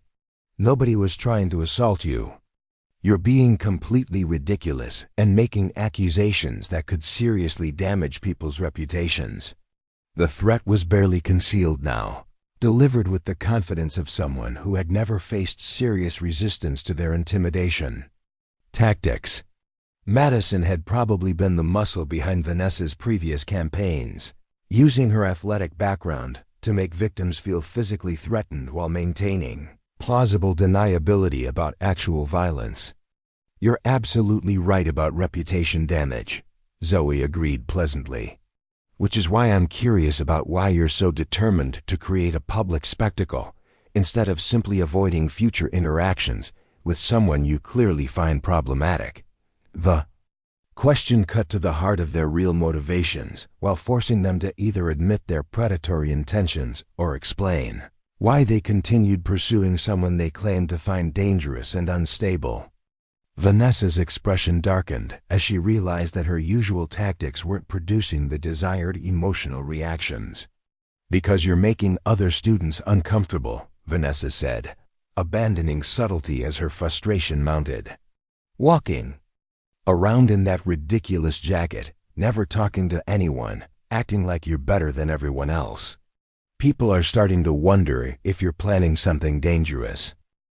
The accusation was designed to plant seeds of genuine fear among the observing students, suggesting that Zoe might be capable of school violence if her antisocial behavior continued unchecked. It was a sophisticated form of character assassination that could have serious consequences for Zoe's academic future and personal safety. The gathered crowd shifted uneasily as they processed the implications of Vanessa's statement. Several students began moving toward the outer edges of the space, their excitement about witnessing drama overcome by genuine concern about being present if the situation escalated to actual violence. Zoe felt the familiar sensation of time slowing as her awareness expanded to encompass every detail of her immediate environment.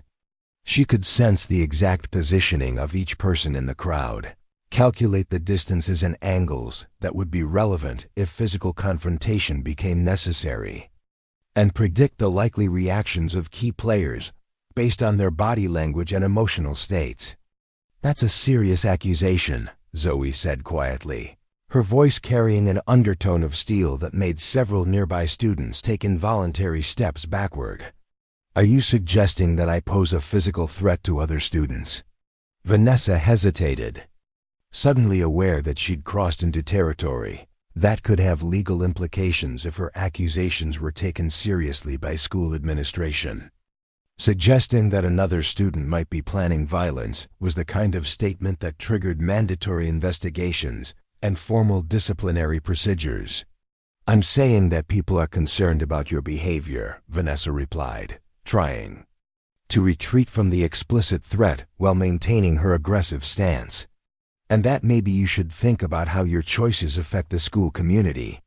"My choices," Zoe repeated slowly, as if she were considering the concept for the first time. "You're right that choices have consequences. And I've been thinking a lot about mine lately." She reached for the zipper of her father's leather jacket with deliberate slowness, her movements attracting the focused attention of every camera and every pair of eyes in the assembled crowd. The gesture was simple but carried enormous symbolic weight, removing the armor she'd hidden behind for months while revealing whatever lay beneath. "For example," Zoe continued as she slowly pulled the zipper down, "I chose to hide who I really am because I thought it would prevent exactly this kind of situation. But apparently, some people are determined to create problems regardless of how carefully you try to avoid them." The leather jacket fell away from her shoulders, revealing the fitted black t-shirt beneath, and, more importantly, the lean muscle definition that months of baggy clothing had successfully concealed. Her arms showed the kind of sculpted development that came from years of intensive training, while her shoulders and core displayed the functional strength of someone who had spent countless hours perfecting techniques that required explosive power and precise control. The transformation was subtle but unmistakable. Without the oversized jacket, Zoe appeared taller, more substantial, and infinitely more dangerous than anyone had previously imagined. The quiet girl who had been eating lunch alone for months was revealed as someone whose physical capabilities had been dramatically underestimated by everyone who thought they understood her. Vanessa's expression shifted from confidence to uncertainty as she registered the implications of what she was seeing. Madison's athletic background allowed her to recognize the kind of muscle development that came from serious combat training, and her posture automatically adjusted from aggressive to defensive as she reassessed the tactical situation. Brittany's hands trembled slightly as she struggled to keep her recording devices steady, suddenly aware that she might be documenting something very different from what they had planned. The gathered crowd began to shift and murmur as students realized that their assumptions about the dynamics of this confrontation had been completely wrong. "So here's what's going to happen," Zoe said, her voice carrying the quiet authority of someone who had never lost a fight that mattered. "You're going to stop harassing me, stop creating false narratives about my behavior, and stop treating other students like entertainment for your social media campaigns." She stepped forward as she spoke, closing the distance between herself and Vanessa's group with the fluid movement of someone completely comfortable with physical confrontation. Her positioning was perfect, close enough to demonstrate that she wasn't intimidated by their numbers, but far enough away to avoid any accusations of aggressive behavior. "And if you don't?" Vanessa asked, though her voice had lost most of its earlier confidence. Zoe smiled then, and the expression was simultaneously warm and absolutely terrifying. "Then you'll discover that there are consequences for choosing the wrong target," she said quietly. "And those consequences won't be anything like what happened to Emma Rodriguez or Jacob Chun." The reference to Vanessa's previous victims sent a chill through the assembled crowd as students began to understand that they weren't just witnessing random teenage drama, but the conclusion of a systematic campaign that had already destroyed other students' lives. The moment hung suspended, like a held breath, with 50 students and multiple cameras capturing the instant when the balance of power at Lincoln Valley High shifted permanently and irrevocably in favor of someone who had been hiding in plain sight all along. The hallway had become an arena. 50 students formed a loose circle around the confrontation, their phones held at varying angles to capture what everyone sensed would be a defining moment in Lincoln Valley High's social history. The fluorescent lights cast harsh shadows that emphasized the stark contrast between Vanessa's designer confidence and Zoe's newly revealed athletic presence. Madison stepped forward first, her volleyball training giving her the muscle memory to respond to perceived threats with aggressive positioning. At 5 feet 8 inches with the broad shoulders of a competitive athlete, she had been the physical intimidation factor in their trio for good reason. Her approach was calculated, close enough to establish dominance through size advantage, but maintaining enough distance to claim defensive positioning if questioned later. "You think you're scary now?" Madison asked, her voice carrying the dismissive tone of someone who had never lost a physical confrontation with another student. "Some muscles don't change the fact that you're still a weird loner who can't handle normal social interaction." The taunt was designed to provoke an emotional response that would justify whatever escalation came next. Madison's athletic background had taught her to read opponents for signs of hesitation or fear, but as she studied Zoe's relaxed posture and steady breathing, something in her assessment began to shift. Zoe stood perfectly balanced on the balls of her feet, her hands loose at her sides in a deceptively casual position that masked the ready stance of someone prepared for immediate action. Her breathing remained deep and controlled, showing none of the elevated stress responses that Madison had learned to expect from intimidated opponents. "You're right," Zoe said calmly, her voice carrying clearly across the assembled crowd. "Muscles alone don't mean much. Technique, timing, and experience are what actually matter in confrontations." She shifted slightly as she spoke, a movement so subtle that most observers wouldn't register it as significant. But Madison's athletic instincts recognized the fluid adjustment of someone who had just optimized their positioning for maximum mechanical advantage in any direction. Brittany continued recording frantically, her multiple devices capturing different angles of what she still believed would be Zoe's humiliation and breakdown. The editing possibilities were already running through her mind, how she could frame Madison's physical superiority, how she could emphasize Zoe's apparent desperation, how she could construct a narrative that would go viral across every social media platform. "This is actually perfect," Brittany said, her voice bright with artificial enthusiasm. "Everyone's going to see exactly what happens when fake tough girls try to intimidate real athletes. Madison, show her what actual strength looks like." The encouragement was clearly intended to escalate the situation to physical contact, providing the dramatic footage that would justify their entire campaign while establishing Vanessa's group as victims of unprovoked violence. Madison responded to the prompt by taking another step forward, closing the distance to less than arm's length. Vanessa watched the developing confrontation with calculated satisfaction, confident that Madison's size and athletic background would resolve the situation decisively in their favor.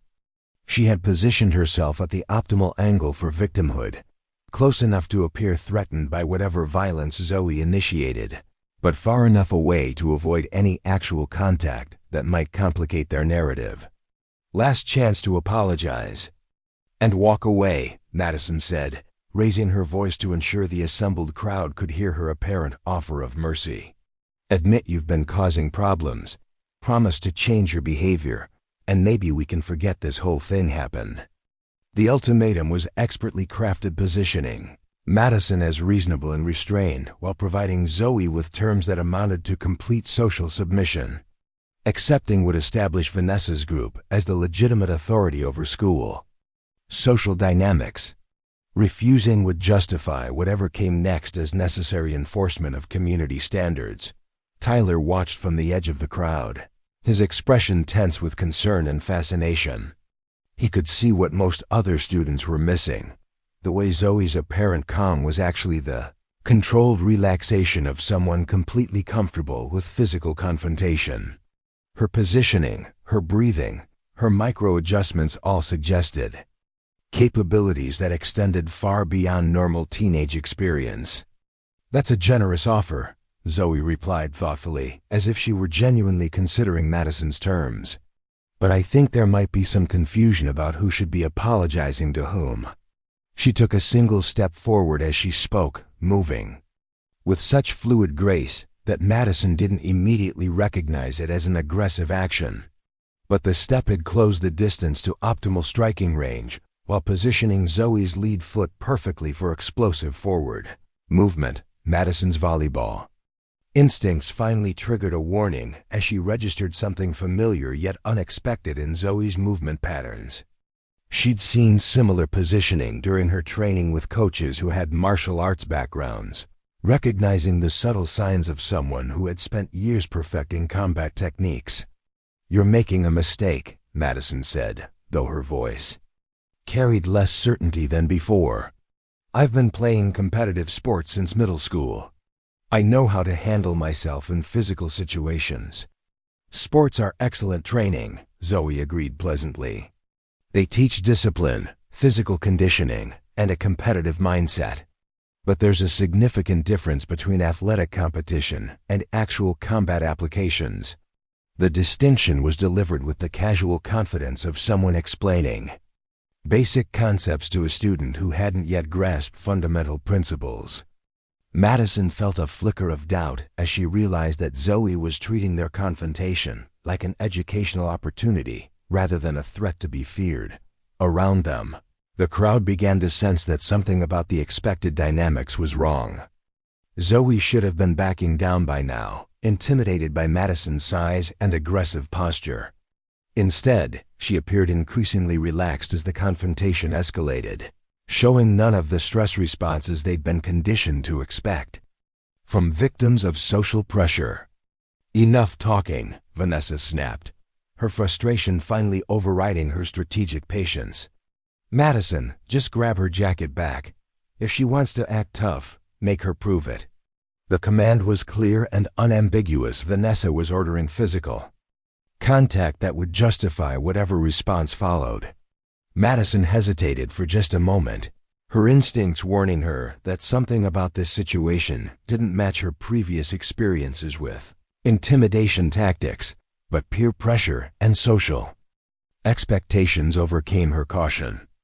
Madison reached forward with her right hand, intending to grab Zoe's shoulder and demonstrate their physical dominance through simple size advantage. What happened next occurred so quickly that most observers would need slow-motion replay to understand. The sequence of movements. Zoe's left hand moved with lightning precision, intercepting Madison's reaching arm at the wrist with a grip that controlled both direction and pressure point access. Simultaneously, her right hand pressed against Madison's elbow joint, creating a leverage system that turned the volleyball player's forward momentum into a controlled rotation that left her facing away from Zoe with her arm extended in an uncomfortable angle. The entire sequence took less than 2 seconds and required no strikes, no apparent force, and no movements that could be interpreted as aggressive by external observers. Madison simply found herself turned around and immobilized by leverage she couldn't counter, held in position by someone who had just demonstrated absolute mastery of close-quarters control techniques. "This is called an arm drag," Zoe explained, conversationally, her voice remaining calm despite the fact that she was physically controlling someone 6 inches taller and 30 pounds heavier. "It's a basic technique that redirects an opponent's energy while establishing dominant positioning. The leverage makes resistance counterproductive."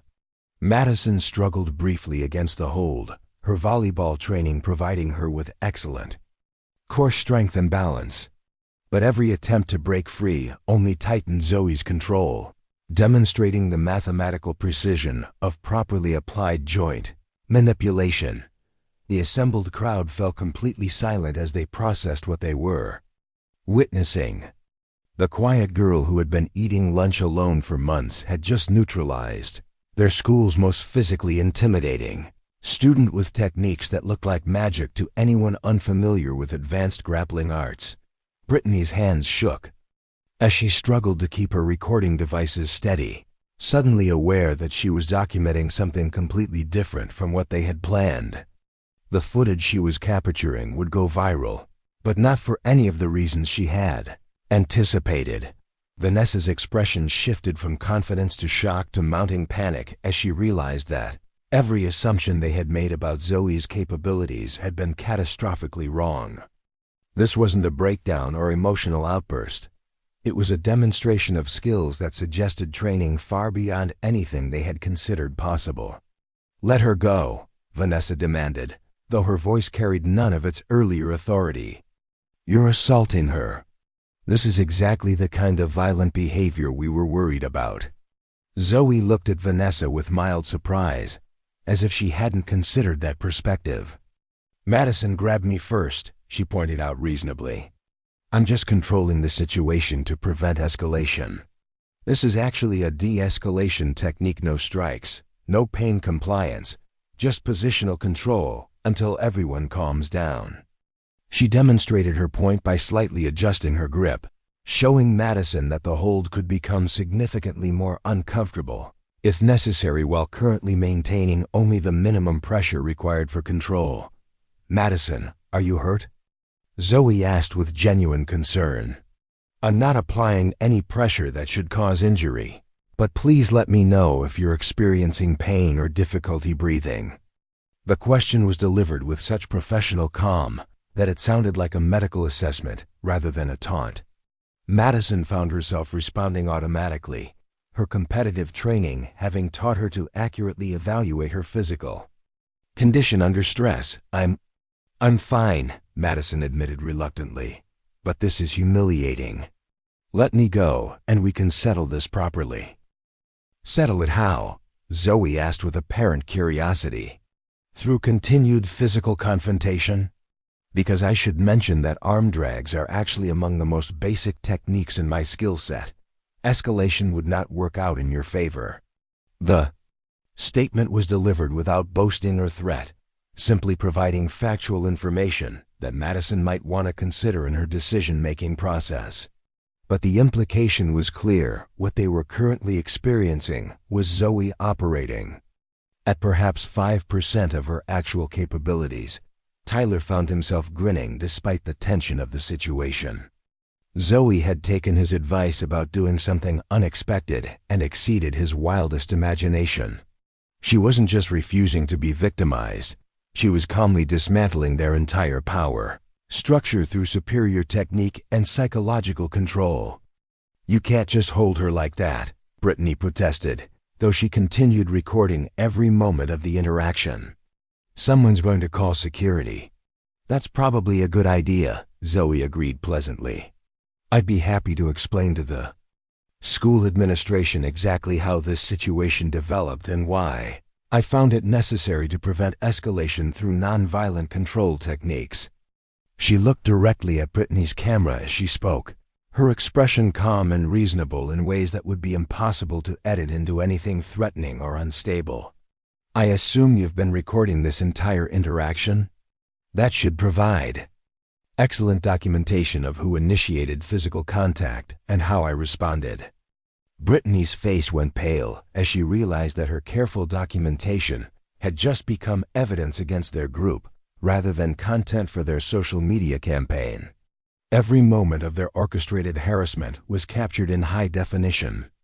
While Zoe's response demonstrated nothing but professional restraint and defensive technique, Vanessa stepped backward, her strategic mind finally grasping the full scope of what had just occurred.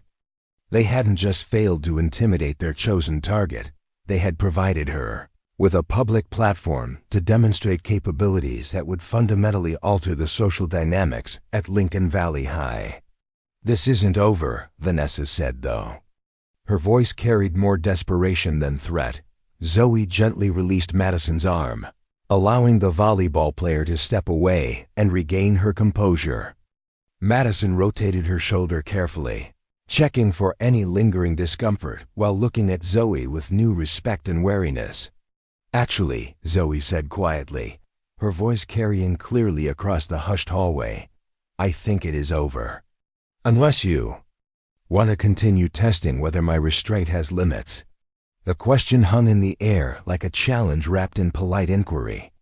Everyone present understood that they had just witnessed the emergence of someone who had been hiding capabilities that changed every calculation about power and influence at their school.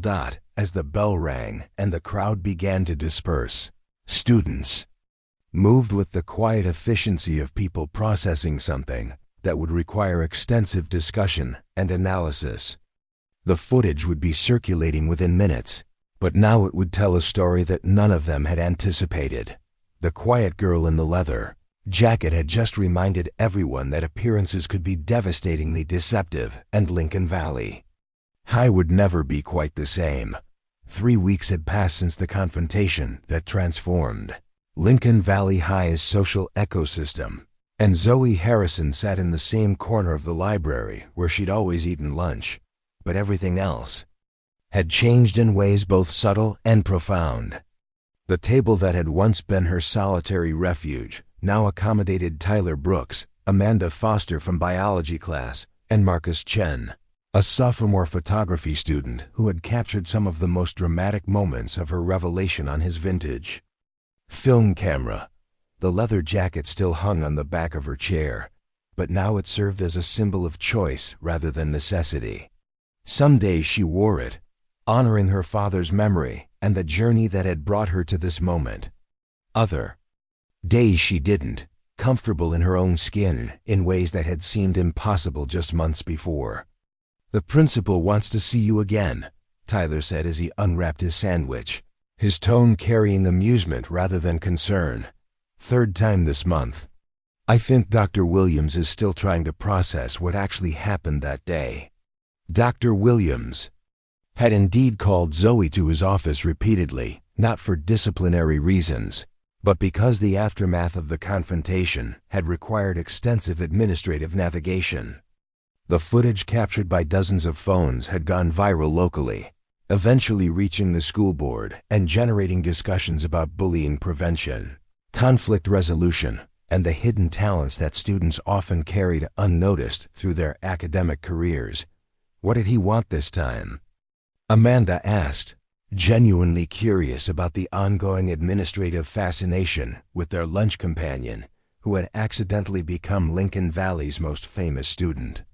He wanted to discuss the anti-bullying presentation I'm supposed to give to incoming freshmen next month, Zoe replied, taking a bite of her apple. Apparently, the school district thinks my unique perspective on conflict resolution would be valuable for preventing future incidents. The irony wasn't lost on any of them. Zoe's complete avoidance of violence during the confrontation with Vanessa's group had somehow made her the poster child for peaceful problem-solving, despite the fact that her methods had required years of intensive martial arts training to execute safely. Marcus looked up from the contact sheets he'd been examining with a magnifying glass. Speaking of presentations, the photos from that day are being featured in the regional high school journalism competition.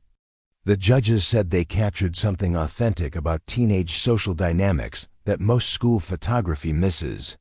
He handed Zoe a black and white print that showed her in the moment immediately after releasing Madison's arm. Her expression was calm, almost serene, while the faces surrounding her displayed various combinations of shock, admiration, and recalculation. It was a powerful image that told the entire story of transformation without requiring any explanatory text. I still can't believe how completely Vanessa miscalculated, Tyler said, shaking his head with continuing amazement.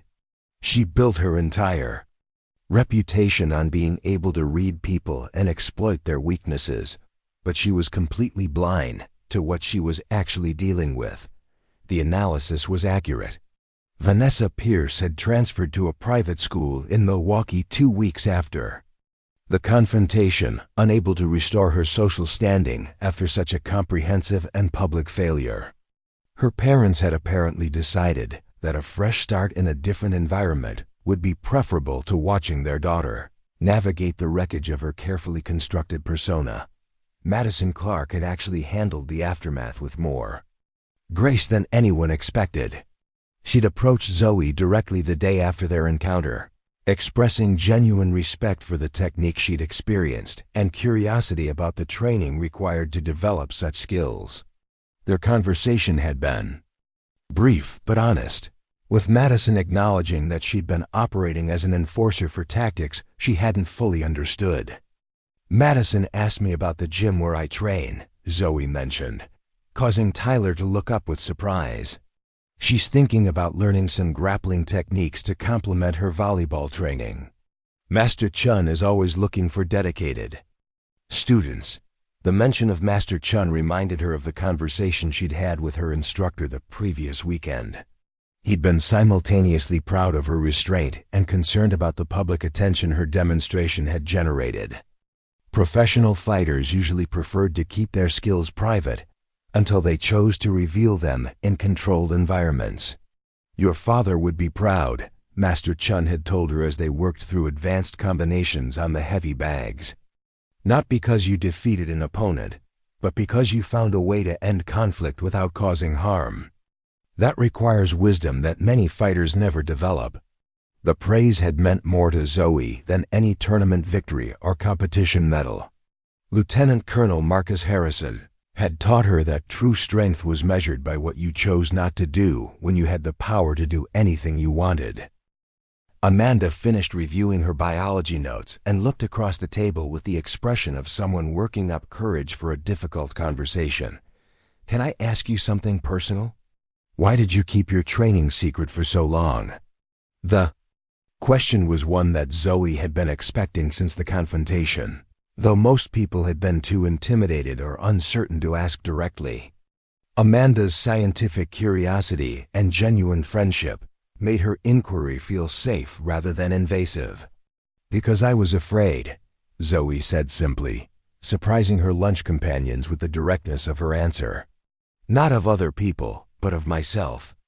Of becoming someone who solved problems through intimidation instead of intelligence. Of losing the parts of my personality that I actually liked.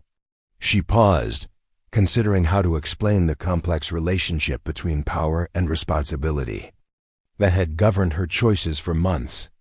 When you know you can physically dominate most situations, it becomes tempting to take shortcuts, instead of doing the harder work of understanding people and finding collaborative solutions. Tyler nodded slowly, his understanding of social dynamics, helping him appreciate the psychological challenges that came with capabilities most people never had to consider. Like the difference between being respected and being feared. Exactly. Fear is effective in the short term, but respect has to be earned through consistent demonstration of character and judgment. Zoe finished her apple and disposed of the core in her lunch bag with the same methodical precision she applied to everything else. I wanted people to know me for who I really was, not just what I could do to them if they crossed me. Marcus held up another photograph, this one showing the crowd's reaction in the moments after Zoe's demonstration. The faces displayed a spectrum of emotions from awe to uncertainty to genuine admiration. But notably absent was the fear that typically accompanied displays of physical dominance. "You succeeded," Marcus observed. "Nobody looks afraid in these pictures. Surprised, impressed, maybe a little intimidated, but not actually scared. That's unusual for confrontations involving physical superiority." The observation was accurate and represented everything Zoe had hoped to achieve through her approach to the situation. She demonstrated capability without creating terror, established boundaries without destroying relationships, and solved her immediate problem without creating new enemies who might seek revenge. The lunch period was nearly over when Dr. Williams himself appeared at their table, his expression carrying the mixture of administrative concern and genuine curiosity that had characterized all his interactions with Zoe since the confrontation. "Miss Harrison, I hope I'm not interrupting," he said politely, though his presence immediately attracted attention from other library occupants. "I wanted to discuss the details of next month's presentation and answer any questions you might have about the format." Dr. Williams was in his 50s with the kind of patient demeanor that came from decades of managing teenage crises and administrative challenges. He'd been principal at Lincoln Valley for 8 years, long enough to recognize exceptional students but experienced enough to understand that talent often came with complications that required careful handling. "I appreciate the opportunity," Zoe replied, gathering her materials as the warning bell rang to signal the end of lunch period. "Though I'm still not entirely sure what message the district wants me to convey." "Authenticity," Dr. Williams said without hesitation. "The importance of understanding that everyone carries capabilities and experiences that aren't immediately visible. The value of looking beyond surface impressions before making judgments about other people." He paused, considering his words carefully before continuing. "And perhaps most importantly, the possibility of resolving conflicts through strength. That doesn't require anyone to be harmed or humiliated." As they walked toward the library exit, Dr. Williams lowered his voice slightly. "Between you and me, that confrontation taught our entire faculty something important about assumptions we make about student capabilities. We're implementing new protocols for recognizing and supporting exceptional talents that students might be hesitant to reveal." The administrative changes represented an unexpected positive outcome from what had begun as a personal crisis. Zoe's situation had highlighted systemic failures in how schools identified and protected students with unusual backgrounds or capabilities. "Will you tell them about the training?" Tyler asked as they separated in the hallway to head to their respective afternoon classes. "About the actual years of work it took to develop that kind of control?" Zoe considered the question as she walked toward advanced physics, where Dr. Harrison would undoubtedly have some new application of mechanical principles that connected to real-world problem-solving.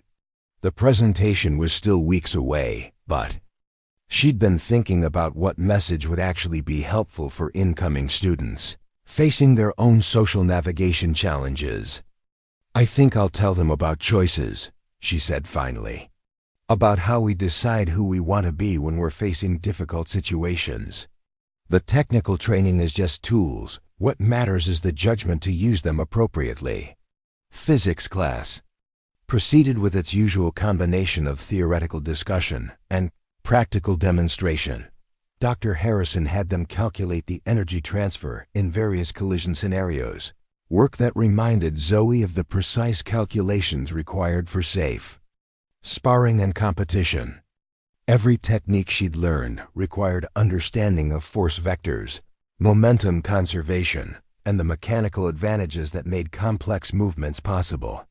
"Excellent work as always, Miss Harrison," Dr. Harrison commented as he reviewed her problem sets. "Your applications of rotational dynamics continue to show practical understanding that extends well beyond textbook examples." The praise no longer made her uncomfortable in the way it had months earlier. She'd learned to accept recognition for her academic abilities without feeling like it exposed vulnerabilities that could be exploited by people with malicious intentions. After school, Zoe walked to Hammer's gym with the same routine she'd maintained for over a year, but now the journey felt different. She no longer moved through the world like someone trying to remain invisible. Her posture was confident, her pace steady, and her awareness relaxed rather than hyper-vigilant. Master Chun was waiting with her training gear when she arrived, his expression carrying the satisfaction of an instructor whose student had successfully integrated technical skills with practical wisdom. Their afternoon session would focus on advanced combinations and sparring strategies, but it would begin with the meditation and breathing exercises that formed the foundation of everything else. "How do you feel about the presentation next month?" Master Chun asked as they settled into their preliminary stretching routine. "Speaking publicly about training methods and philosophy?" "Nervous," Zoe admitted honestly, "but ready. I think it's important for people to understand that martial arts training isn't about creating fighters, it's about developing the kind of self-control that makes fighting unnecessary." Master Chun nodded approvingly. "Your father understood that principle. He never looked for opportunities to use his skills, but he was prepared when circumstances required action. That's the balance that separates martial artists from mere fighters." As their training session intensified, moving through forms and sparring combinations that required absolute precision and control, Zoe felt the familiar satisfaction of physical and mental integration that had drawn her to this discipline years earlier. But now it came without the underlying tension that had characterized her practice for months. She was no longer training to hide from herself or to suppress capabilities that frightened her. She was training to continue developing skills that would serve her throughout whatever challenges life presented, secure in the knowledge that strength and gentleness could coexist in the same person. The evening concluded with cool-down exercises and reflection time that allowed students to process the physical and mental work they'd completed. As Zoe prepared to leave, Master Chun handed her a small wrapped package. "From your father's effects," he explained quietly. "I've been saving this for when you were ready." Inside the package was a set of hand wraps that had belonged to Lieutenant Colonel Marcus Harrison, worn soft by years of training but maintained with the care that reflected military attention to equipment maintenance. A note in her father's handwriting was folded inside. "For Zoe, when she's ready to honor our family strength through service to others." The message brought tears to her eyes, but they were tears of connection rather than loss. Her father had understood that their training was never about personal power. It was about developing the capability to protect and serve people who needed help. Walking home through the November evening, Zoe Harrison felt the profound satisfaction of someone who had found their authentic self after months of careful camouflage. She was still the honor student who excelled in physics and biology. She was still the daughter who missed her father and worried about her mother's long work hours. But she was also a martial artist who had learned that true strength meant knowing when not to fight, and that the most important victories were the ones that left everyone better than they had been before. The quiet girl, who had eaten lunch alone, was gone, replaced by someone who understood that visibility and vulnerability were choices rather than inevitable consequences. As she approached her apartment building, Zoe smiled at the thought of tomorrow's challenges and opportunities. Lincoln Valley High would never be quite the same, and neither would she. The transformation was complete, but the real journey was just beginning. Up next, you've got 2 more standout stories right on your screen. If this one hits the mark, you won't want to pass these up. Just click and check them out. And don't forget to subscribe and turn on the notification bell so you don't miss any upload from us.